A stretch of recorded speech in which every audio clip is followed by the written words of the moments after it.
What is a fairy tale? Fiction, allegory, or forgotten fact? Welcome back. I'm Adeline Atlas, 11-time published author, and this is the Symbolism series. You're watching the sub-series, Redacted Magic and the Fairy Tale Code. Today's video, what is a fairy tale? Fiction, allegory, or forgotten fact? Most people believe they already know what a fairy tale is.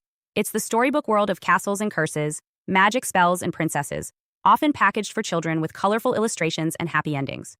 But this cultural definition is a modern invention. The truth is that fairy tales were never meant to be childish, and they were never mere fiction.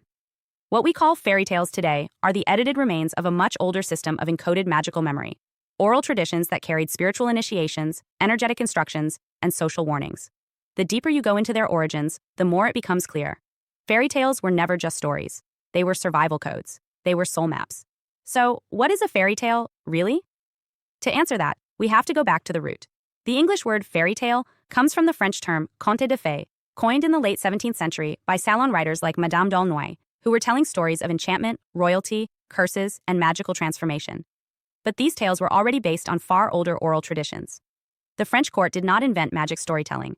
They simply reworded ancient oral myths into literary form, and in doing so, began the process of codifying and sanitizing them. But the true origins of what we now call fairy tales are prehistoric. These stories come from oral traditions passed down in pre-literate societies across Europe, Asia, and Africa.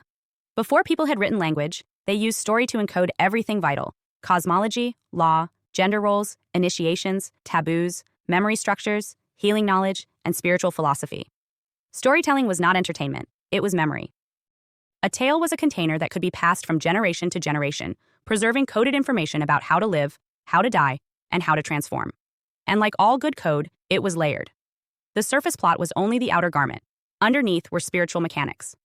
Many of these stories began as initiatory myths, told during puberty rites, solstice gatherings, or community trials. They taught children how to pass through the dangers of becoming human, how to recognize predators, how to survive betrayal, how to find one's true name, how to complete a magical task, or how to escape a trap disguised as love. The symbols within, apples, mirrors, cloaks, shoes, needles, were not just props. They were spiritual triggers. They were ritual tools. The old witches were not just villains. They were the embodiment of feminine power, often functioning as both the test and the guide. The forests were not random scenery. They were dimensional liminal zones that represented the unknown, the unconscious, or the spiritual wilderness. Anthropologists like Marina Warner and historians like Jack Zipes have traced many of the core motifs in fairy tales to ancient mythic patterns. The themes of transformation, banishment, magical sleep, and animal-human hybrids appear in Sumerian, Greek, Persian, and Vedic traditions. What this tells us is that fairy tales are not isolated cultural oddities.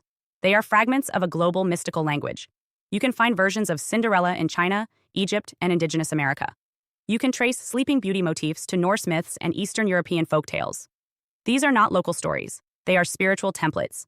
This is where the distinction between fiction, allegory, and magical memory becomes essential. In modern culture, we are taught to classify stories as either factual or fictional. If a story didn't literally happen, it's called a myth. If it's not historically verified, it's fiction.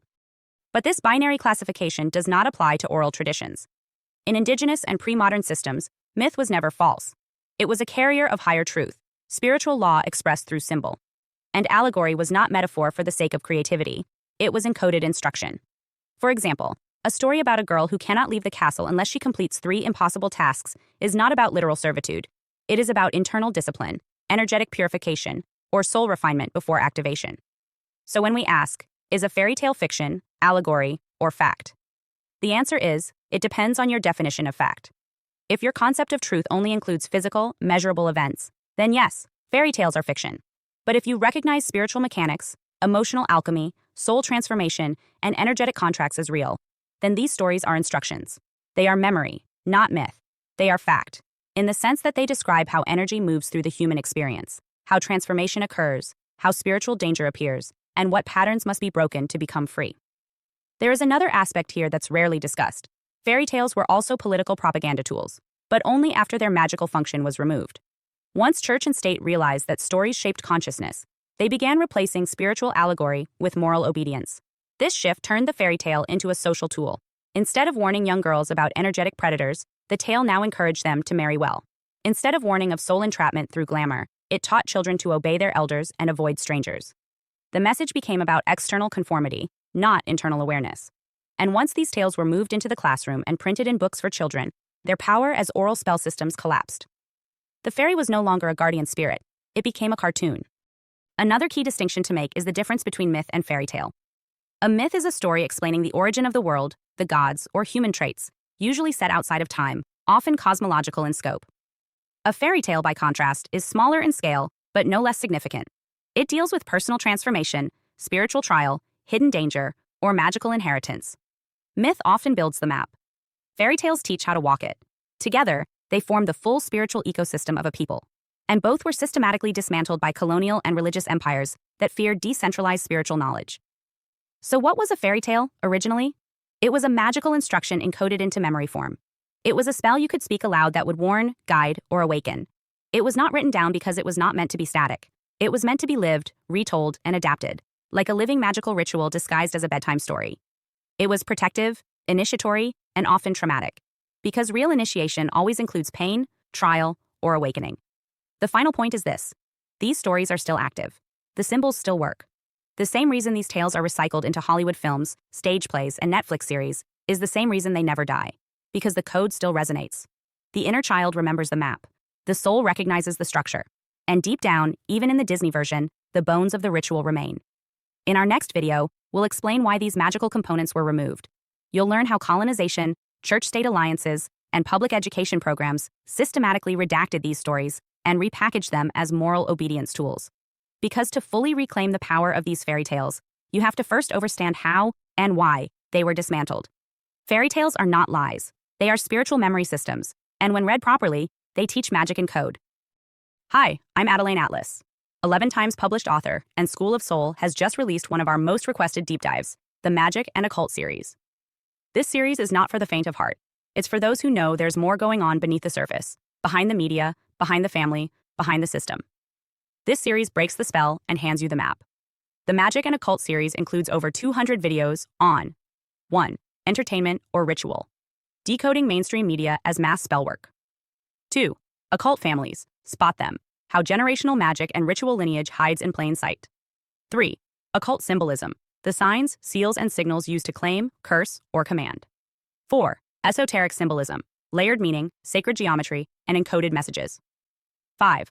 Law is magic. How contracts, courts, and language are rituals of power. 6. Spells and spirits. What magic really is, and what happens when you use it. 7. Covens and lodges. Where modern ritual happens, and who's involved. 8.